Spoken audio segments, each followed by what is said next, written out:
이슈 토크입니다. 각 지역마다 특유의 이미지가 있는 것처럼 개별 도시에서도 저마다의 특색을 찾아볼 수가 있습니다. 그만큼 지역 디자인 산업의 역할이 중요한 시대인데요.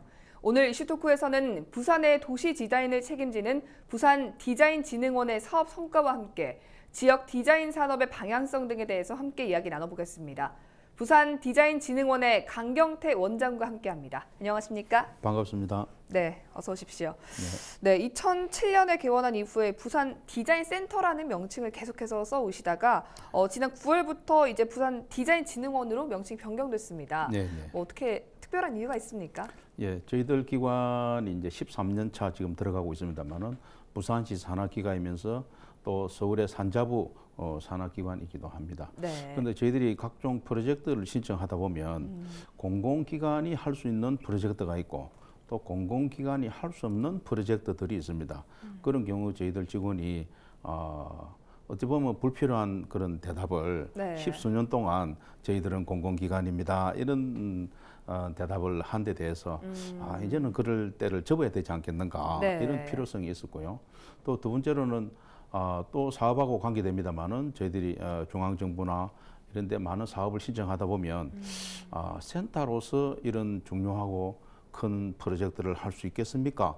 라는 이런 뉘앙스가 많이 나오고 있습니다. 그래서 네. 저희들은 충분히 할 수 있는데도 불구하고 그 이름 때문에 사업을 못 따는 경우가 네. 왕왕 있었다라고 생각됩니다. 그래서 이제는 앞으로 더 많은 사업을 따와서 우리 지역 시민들이나 지역 디자인 기관들에게 많은 혜택을 돌려드리기 위해서라도 네. 이름을 변경하는 것이 저희들 의무를 달성하는 데 좋겠다 이런 생각을 하게 됐고 또 이번에 한 달 전에 저희들이 해외에 처음 진출했습니다만은 네. 해외에서도 역시 이름 작은 이름이 풍기나는 그런 디자인 센터 이거보다는 조금 큰 이름인 듯한 부산 디자인 카운슬로 가니까 네. 저희들하고 대화도 아주 부드럽게 되고 그래서 그동안 한 십수년간 이름을 바꾸기 위해서 많은 노력을 했는데 네. 이제는 그런 결실을 조금 느끼고 있습니다. 네. 네. 아무래도 공공기관 정체성이 좀 더 잘 묻어나는 듯합니다. 뭐 감사합니다. 명칭만 바뀐 게 아니라 이후에도 좀 달라진 부분이 있나요? 그렇습니다. 뭐 단순히 명칭 아까 말씀드린 대로 그런 혜택이 지금 이제 하나씩 들어오고 있는 상황이기 때문에 네. 서울에서 디자인과 관계가 없는 그런 기관에서도 저희들하고 같이 일을 하면 어떻겠습니까? 예를 들면 신발 업계라든가 네. AR, VR 이런 첨단 분야에서도 디자인과 접목된 사업을 해보고 싶다. 같이 한번 이야기해보자 네. 하는 이런 의뢰가 지금 그 이름을 바꾸고 나서 이렇게 들어오고 있습니다. 네, 굉장히 기분 좋은 변화네요. 네, 네. 디자인 산업을 맡아서 하는 공공기관이라고 하면 좀 시청자분들이 생소한 분들도 있을 거라는 생각이 듭니다. 예. 부산 디자인진흥원이 지역 내에서 좀 어떤 역할과 어떤 업무를 맡고 있는지 설명을 해주시죠. 예. 그래서 저희들 디자인 기관의 가장 기본적인 임무가 지역 디자인 산업의 중흥이라고 볼 수 있겠는데 아시는 것처럼 대기업들은 네. 그 자체적으로 디자이너가 굉장히 많습니다. LG만 하더라도 디자이너가 800명이나 있고요. 네. 전 세계에서 가장 많은 디자이너를 보유하고 있는 것은 삼성인데 무려 1,400명이나 있습니다. 그래서 대기업들이 디자인을 어떻게 할 것인가에 대해서는 우리 국민들이 굳이 걱정할 필요가 없습니다. 네. 문제는 이제 중소기업들이 아무래도 예산이 좀 열악하기 때문에 네. 디자이너가 없거나 뭐 있어도 한두 명 정도 이런 경우 저희들이 그분들의 기술적인 면은 뭐 자체적으로 또 알아서 하고 네. 또 다른 정부 기관에서 뭐 도움을 받을 수도 있고 하겠습니다만은 네. 제품의 성능을 결정하는 것은 기술 플러스 디자인이거든요. 그래서 저희들은 디자인 측면에서 이런 중소기업들의 성장 이런 거를 지원해주고 있습니다. 예, 뭐 버스 정류장이나 안내 표지판 이런 각종 시설물 등 도시 기반 시설에 대한 이런 공공 디자인 적용이 좀 사회적으로 번지고 있는 그런 상황입니다. 뭐 부산 디자인진흥원에서도 이런 공공 디자인을 좀 하고 있는 걸로 알고 있는데요. 이런 공공 디자인 사업을 통해서는 어떤 효과들을 좀 기대를 할 수 있을까요? 예, 그렇습니다. 공공기관에 대한 디자인을 저희들이 진흥원에서 하고 있는데요. 네. 가장 큰 성공 사례가 자갈치 시장 글로벌 명품화 사업이었습니다. 이 사업을 하기 전에는 자갈치 시장 방문객이 연 190만 명쯤 됐는데 네. 이 사업을 올해 끝납니다마는 3년 동안 쭉 작업을 해왔습니다. 지금은 연간 100만 명이 늘어가지고 290만 명의 고객이 방문하고 있습니다. 예. 그것은 바깥의 환경을 깨끗하게 깔끔하게 만들었다라든가 또 안에 시설도 우리가 자갈치 시장에 가면은 이 가격으로 내가 사는 것이 적절한 가격일까? 조금 더 싸게 살 수 있지 않을까? 네. 또 손님도 주인도 마찬가지겠습니다. 조금 더 받을 수 있지 않을까 하는 이런 손님과 고객 간의 약간의 불신이랄까요? 이런 거를 해결하기 위해서 자갈치장 안에 보면 구석구석에 전광판을 달아가지고 네. 예를 들면 전어가 1kg에 얼마다, 그 일본말로 전어가 1kg에 얼마다, 중국말로 1kg에 얼마다, 영어로 1kg에 얼마다. 이걸 모르는 사람을 위해서 전어 사진을 찍어가지고 네. 1kg에 얼마다. 그러니까 상인과 고객 간에 불신이라고는 이제 있을 수 없습니다. 신뢰를 좀 갖게 그렇습니다. 되군요. 주유소 기름값처럼 네. 딱 공개된 상태에서 물건을 사주고 팔기 때문에 아무런 그런 문제가 없고 그다음에 또 그 안에 많은 횟집들이 쭉 이렇게 있습니다만은 옛날에는 그 간판이 평평했습니다. 네. 그래서 약간 이 각을 이렇게 보면 어느 가게가 어떤 이름인지 알 수 없습니다. 그 앞에 가야 읽을 수가 있고 네. 지금은 이걸 전부 돌출형으로 해가지고 어떤 각도에서 보더라도 간판 이름을 읽을 수 있게끔 뭐 이런 소소한 것 같지만은도 지난 몇십 년 동안 이루지 못한 이런 작업을 했고 그다음에 생선이 가장 신선하고 아름답고 먹음직스럽게 보이는 조도가 있습니다. 예. 그것을 2000 룩스라는 걸 찾아내고 모든 간판에 2000 룩스를 쫙 이렇게 균일하게 네. 달아가지고 자갈치장에 가면은 해를 안 사면 안 되게끔 이렇게 네. 예 그리고 또 뭐 중국 관광객이 또 많이 옵니다만은 이분들은 보통 현금이 없습니다. 네. 우리나라보다 훨씬 이 핸드폰으로 결제하는 시스템이 발달돼가 있는데 이 알리페이 무슨 중국 그런 프로그램이 있습니다.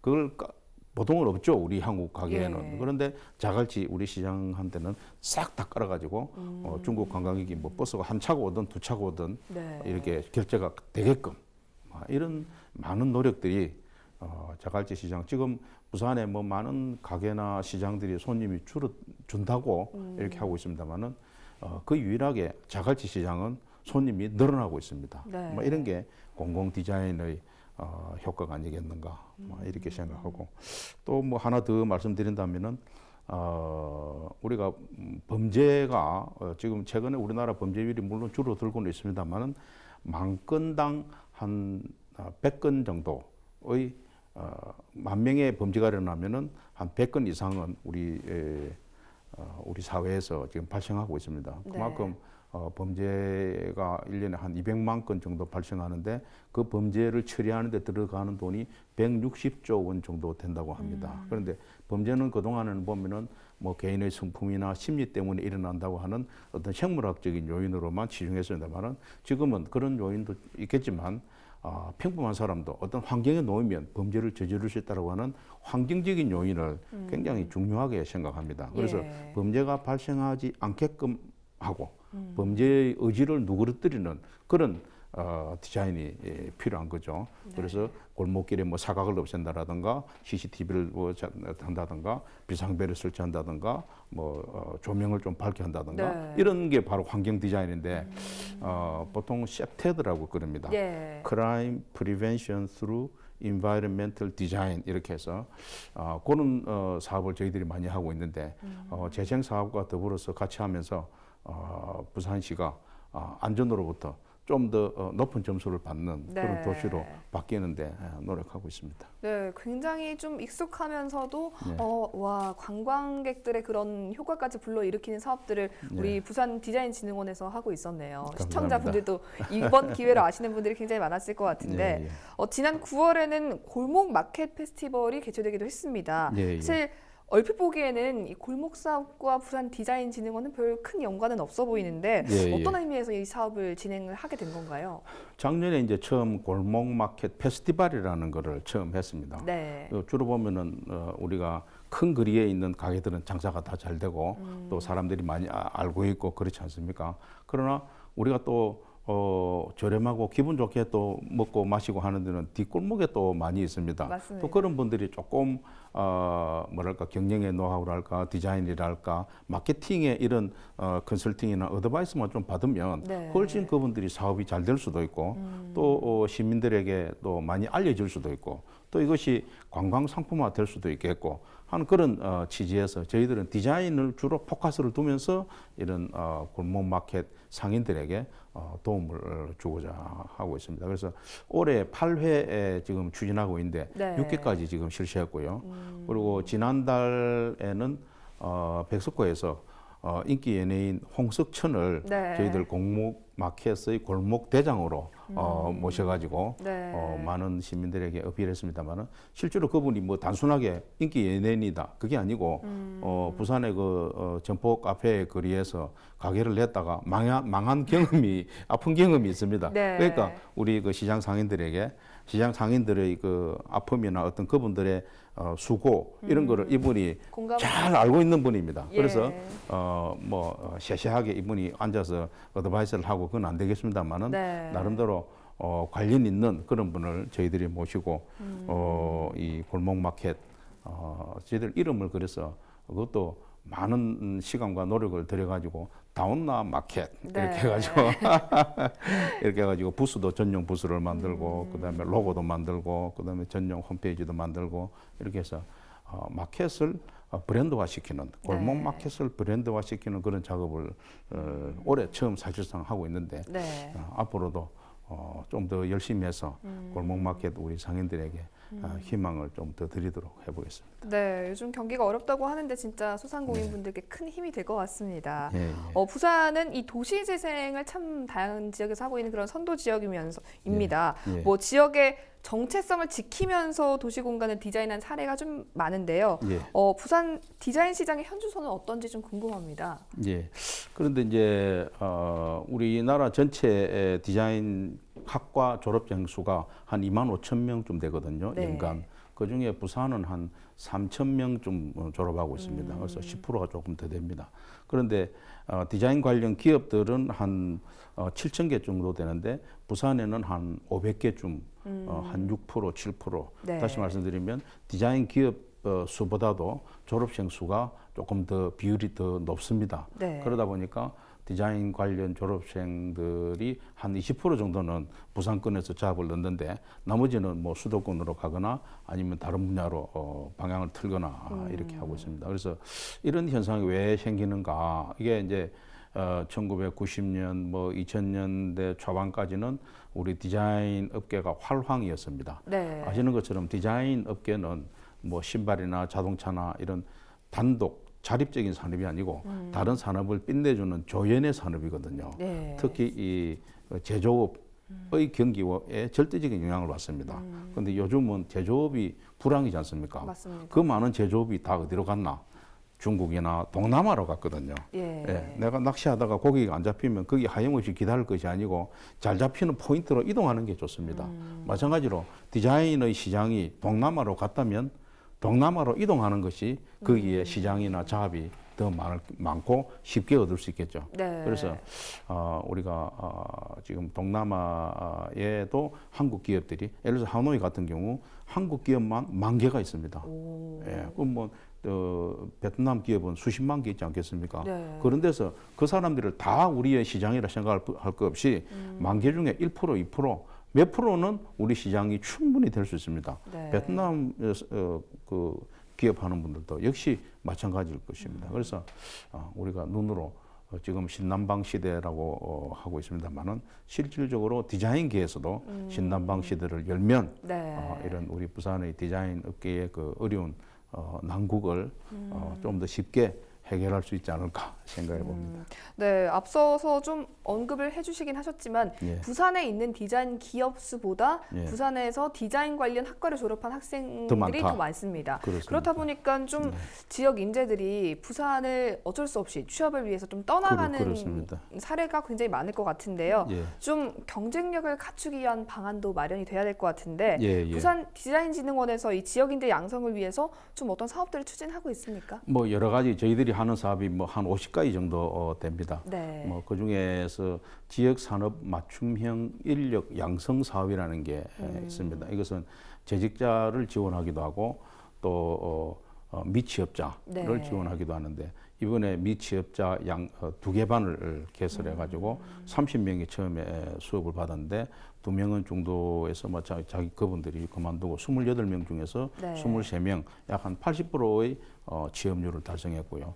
그리고 재직자들의 그 업무 직무 능력 향상 과정이라는 게 있는데 요거는 22개 반에 네. 무려 150개 회사에 약 한 500명의 직원들이 저희들한테 와가지고 뭐라자면은 일을 하다 보면은 자기들이 좀 못 배우 그동안은 못 배웠거나 예. 취업 공부만 하느라고 못 배웠거나 아니면은 이제 시대가 많이 빨리 변화하고 있기 때문에 네. 그런 변화하는 기술 테크닉을 직무 재교육 교육에서 받아가지고 아주 만족해하고 있어서 이분들이 결국은 우리 부산 디자인 전체의 능력을 향상시키고 네. 그러니까 우리 부산 디자인 기업들에게도 플러스가 됐을 것으로 이렇게 생각하고 있습니다. 네, 뭐 부산 디자인진흥원에서 시민들이 참여하는 프로그램도 다양하게 운영하고 있다고 하는데 예, 어떤 예. 내용들이 있나요? 뭐 지금 아시는 것처럼 지금은 이제 로봇가 나오고 있고 AI가 나오고 있고 운전수가 없는 차가 다니는 그런 시대로 들어가고 있지 않습니까? 네. 그래서 이제 인간은 기계하고 이길 수 없는 시대입니다. 그 중에서도 인간이 창조력 그리고 감성 이런 측면에서는 기계가 우리를 따라올 수 없거든요. 네. 이거를 이런 능력을 키우는 거는 디자인이 최고인 겁니다. 그래서 디자인 마인드, 디자인 기술, 디자인 이게 창조력과 감정을 살리는 데는 최고의 방법이다. 이렇게 네. 보고 저희들은 디자인 체험 개석, 교실 이렇게 해서 다양한 디자인 상품을 직접 우리 그 강사 선생님들이 학생들과 시민들과 같이 이렇게 만들어 보면서 올해 이미 한 5천 명의 시민이 이런 다양한 디자인 교육을 지금 받았고요. 네. 그리고 또 시민 아카데미라 해서 디자인이 변화하는 이런 흐름이랄까 이런 거에 대한 교육도 네. 이렇게 하고 있고 또 디자인 무료 법률 서비스라 해서 디자인과 관련된 각종 뭐 소송이랄지 약간의 의문 네. 내가 디자인 작품을 만들었는데 이것이 보호받습니까 못 받습니까 이런 게 전화로든 이메일이든 또 현장의 면대면으로 얼마든지 이렇게 서비스를 받을 수 있게끔 그런 다양한 제도를 운영하고 있습니다. 네, 말씀 듣고 보니까 부산 디자인진흥원이 진짜 우리 생활과 밀접하게 많이 닿아 있다라는 생각이 들어요. 예, 그렇습니다. 네, 지역 사회 발전에도 많이 공헌을 하고 있는 것 같고요. 향후 앞으로 어떤 사업들이 좀 추진될지 기대가 되는데 예. 어떤 사업들 좀 계획하고 계십니까? 예, 그동안 부산에서는 부산 산업 디자인 전람회라고 있었습니다. 이게 역사가 거의 한 40년 정도 됩니다. 네. 예, 그런데 이것을 디자인이 여러 분야가 있습니다만은 산업 디자인이라고 하는 특정한 분야만 그동안 해왔는데 지금 이 말씀드린 것처럼 공공 디자인도 있고 무슨 패션 디자인도 있고 공예 디자인도 있고 디자인 분야가 많거든요. 네. 그것을 올해 처음으로 풀어가지고 모든 디자인이 다 전람회에 참여할 수 있도록. 네. 예, 그리고 부산이라고 하는 한정된 지역에 할 거 아니고 국제적으로 풀자. 우리가 지금 국제 영화제다, 뭐 국제 매직 쇼다 여러 가지 우리 부산에서는 다양한 인터내셔널 이런 이벤트가 벌어지는데 네. 디자인만 굳이 부산 안에 묶어놓을 필요가 있겠는가? 그래서 부산 국제 디자인 어워드라는 거를 올해 처음 실시합니다. 네. 그래서 필리핀 학생도 참여할 수 있고 인도네시아 교수도 시험 심사관으로 참여할 수 있는 길을 열어서 앞으로 아마 조만간 네. 디자인도 부산을 대표하는 큰 국제적인 행사가 될 수 있지 않을까 뭐 이렇게 생각하고요. 그리고 또 국내에만 부산에만 머물지 말고 네. 우리 디자인을 아시아로 세계로 뻗어나가자. 지금 디자인의 수준은 세계적으로 우리가 한 6, 7위 좀 하고 아시아에서는 일본하고 이렇게 어떤 거는 우리가 좀 낮고 네. 어떤 거는 조금 모자라고 이런 상태이기 때문에 상당한 우리가 실력이 있고 또 동남아의 한류 열풍 아주 뜨거운 한류 열풍을 활용한다면 쉽게 동남아에 진출할 수 있을 것 같고 또 디자인이 그동안 뭐 패션이랄지 뭐 제품 이와 같은 한정된 분야에만 머물지 말고 네. 지금 변화하는 시대에 디지털이라든가 AR이나 VR 이런 첨단 분야에도 디자인이 가미될 수 있는 네. 그런 프로젝트를 또 해보고 싶습니다. 네, 말씀하시는 거 들으니까 앞으로 디자인 산업, 특히 부산 디자인진흥원이 앞으로 어떤 사업들을 계속해서 해나갈지 정말 기대가 많이 됩니다. 감사합니다. 네, 오늘 시청자분들께서도 부산 디자인진흥원에 대해서 좀 더 많이 아는 기회가 됐을 것 같은데요. 네, 네, 시토크 여기서 마치겠습니다. 함께해 네, 주셔서 감사합니다. 고맙습니다. 네.